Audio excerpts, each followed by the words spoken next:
Dear Frank, ladies and gentlemen, thank you so much for the kind invitation, and sorry I could not join in physically. These are my disclosures. So when we talk about the planning of the grafts, and we are using either branched or fenestrations, these have certain limitations, and there appears to be a room in between, and that was the reason why inner branches have been developed. In the Kluck platform, these have a larger diamond-shaped large opening connected to a branch on the inside with a cuff. And these fill that room in between, but they usually are limited to vessels with a caudal orientation, since these branches are caudally oriented. So what is the idea behind the bidirectional branch is to have, besides the regular cuff on the top of the branch, even a cuff connected to the same branch from underneath. And here you can see the sketch from the first graft we used, where for a splenic artery, since there was an anatomical variation, we used a cuff on the top and a cuff from below connected to that same inner branch, and there was 2 fenestrations for the renals and 1 regular inner branch for the superior mesenteric. Maybe better seen in this nice illustration that Mr. Factor did. And what are the principles to use this inner branch? We see the opening. Well, if the artery is going up, then we can bridge it from below and put a plug on the top. If the artery is coming down, we can bridge it from the cuff on the top and plug the other one. But if you have an early bifurcation or an anatomic variation, double arteries, then you can bridge both to that same artery. And here is that first graft.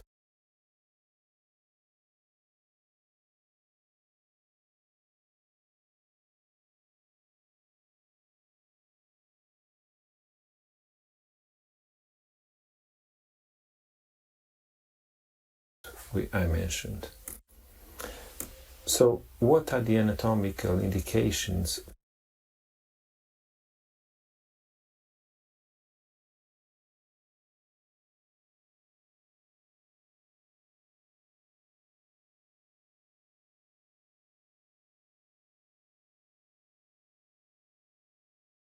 for this use of these inner branches? Well, we can have anatomic variation like common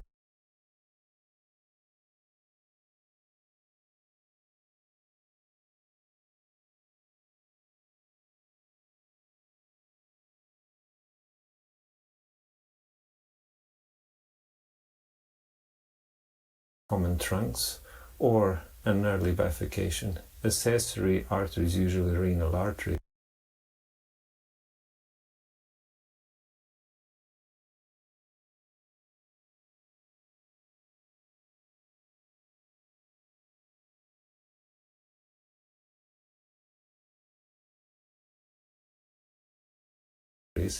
as we can see here, an early bifurcation, a celiac mesenteric trunk.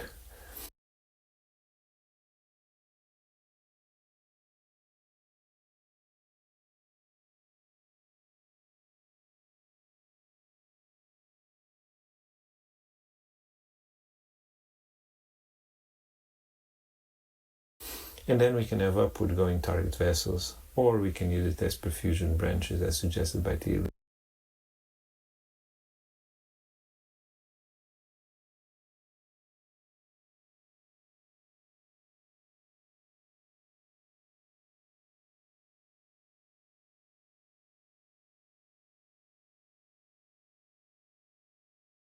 You can see here a dissection with a small lumen motivating inner branches and the upwards going up.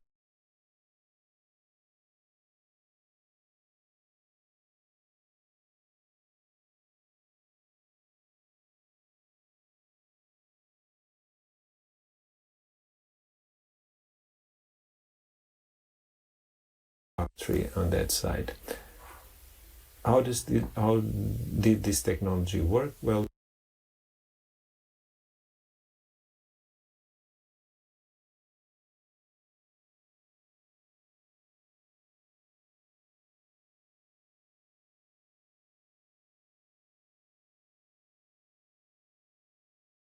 We get some of the patients done both by us in Malmö, by Thilo in Hamburg, and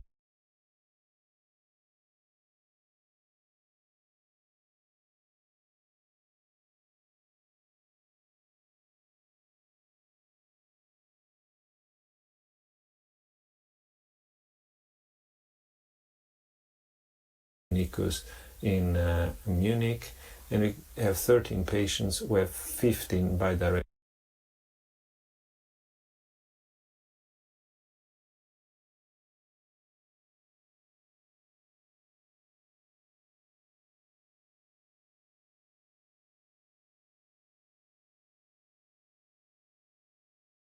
branches were used. So there were 30 cuffs, and here you can see an example of a patient that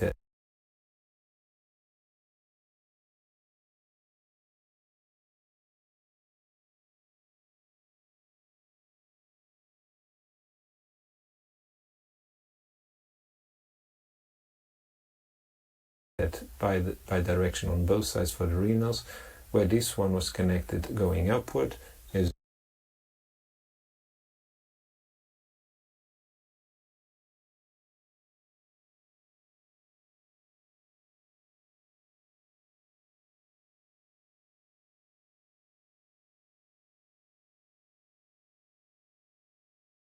As you can see here on this sketch, for an upward going artery and a plug on the upper cuff, where is this early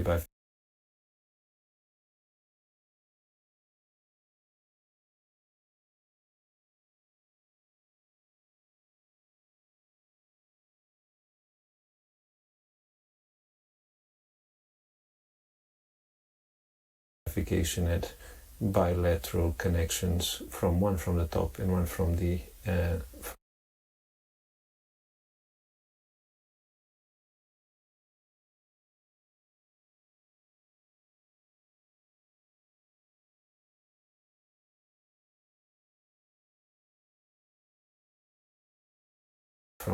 cuff from below on that bidirectional cuff. Median target vessels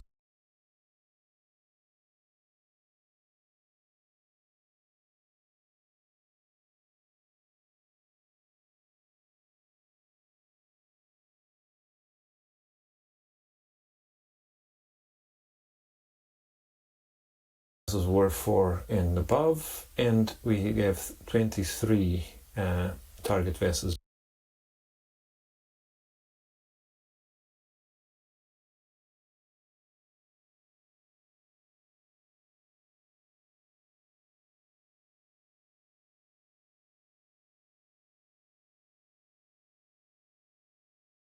breached from those bidirectional cuffs, so 7 were closed.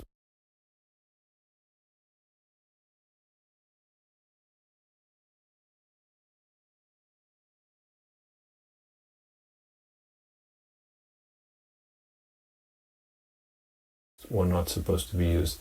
This is a busy slide with all the indications for the use, and the most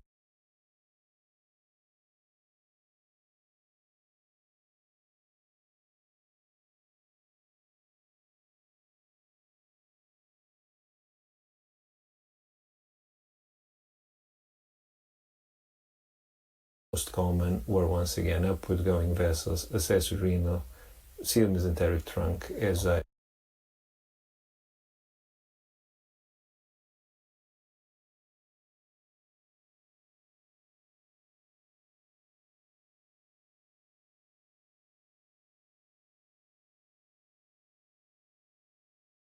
mentioned before, or early divisions, and then some other indications.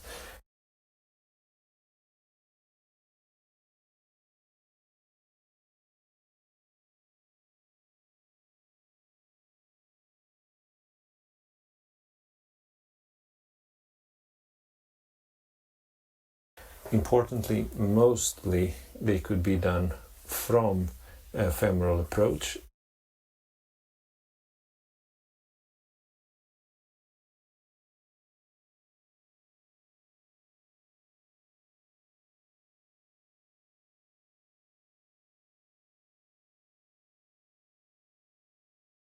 Either with steerable sheath or just from below in the lower cuff.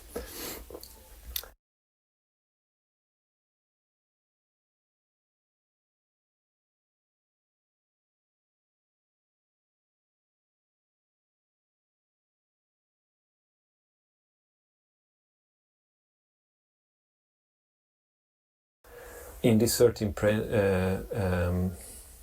patients, technical success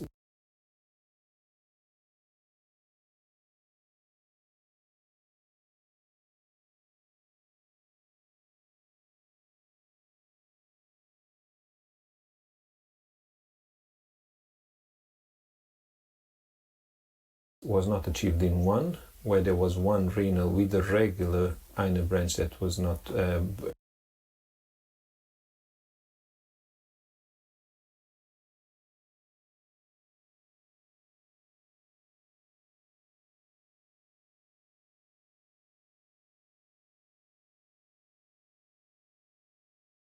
possible to bridge.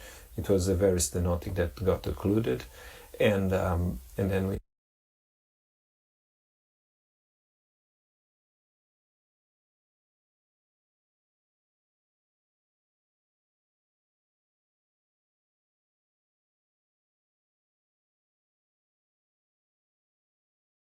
we have all the bidirectional branches that were successfully bridged in all patients. Follow-up is still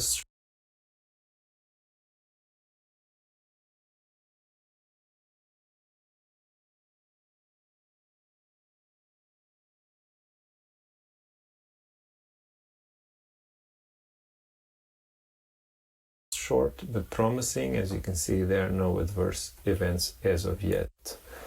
So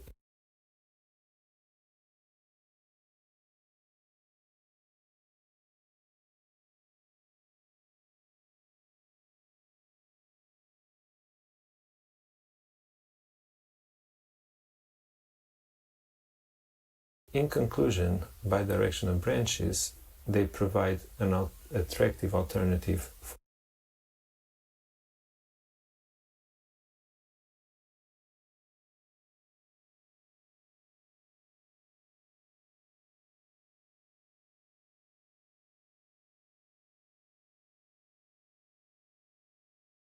for challenging anatomies, which can be of diverse type.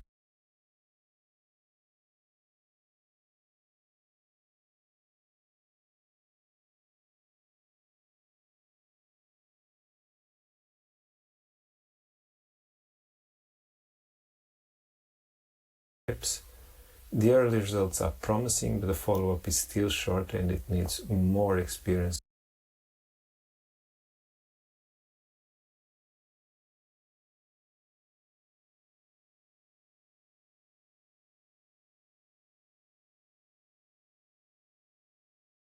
With longer follow-up. Thank you so much.